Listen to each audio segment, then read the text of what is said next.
perhaps thought that sugar prices would soar to record highs, and that too just as the festival season is about to begin. The surge is hurting sweet makers in the Rajasthan capital.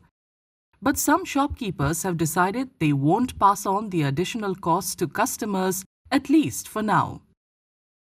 घेवरों में तो sir हमने तो अभी तक क्या है, हम तो नहीं कर पा रहे हैं, लेकिन क्या है बाजार में चीनी 25 रुपए किलो महंगी हो गई नीचे से जो भी है। हमने तो क्या है एकदम 35 के टाइम पे बढ़ी है। हम हमारे ग्राहक को भी ये वोट डालते हैं तो हमारे लिए गलत हो जाता है, हमारी दुकानदारी खराब होती है और कुछ भी नहीं है। मैदा हो गई, बेसन है और उसके अलावा चीनी है, इनकी रेटों में 40% बढ़ गया और बढ़ने के बाद कहीं ना कहीं हमारे को समस्याओं का सामना करना पड़ रहा है। सर प्राइसों का मेंटेन करने का तो एक ही रीज़न है कि कस्टमर हमारा नहीं टूटे और कहीं ना कहीं हमें भी आगे बढ़ना ही होगा क्योंकि हमारे कॉस्टिंग बढ़ रही ज़्यादा, रेटें वही की वही हैं। आज नहीं तो कल हमें भी रेटें बढ़ानी पड़ेगी और जनता को इस चीज़ को समझना पड़ेगा।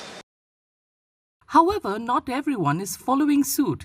Some sweets such as batasha and mishri, which are widely used as religious offerings, are made entirely of sugar. Manufacturers say they had no option but to pass on the increased costs to customers, many of whom are complaining about the sudden price hike. Sir हमारे तो ये मान लो कि कम से कम 20 रुपये 25 रुपये kilo तक बढ़ गए हैं। चीनी में 45 रुपये चल रही थी जो 68 रुपये तक पहुंच गए हैं भाव। तो हमारे तो पूरा काम ही चीनी पे निर्भर है, तो हमारे तो त्योहारी सीजन है, बहुत फ़र्क पड़ गया हमारे तो रेटों में। कस्टमर सर परेशान है, कस्टमर भी आते हैं कई तो भाई इतना रेट कैसे बढ़ा दिया। अब हम भी क्या जवाब दें, भाई चीनी में बढ़ रहा है तो बढ़ेगा ही रेट तो। For now, a majority of Jaipur sweet makers are absorbing the rise in sugar prices in an effort to retain customers during the festive season, which is typically a peak sales period for them. But if sugar prices do not cool soon, the pressure on sellers is likely to be passed on to the consumers.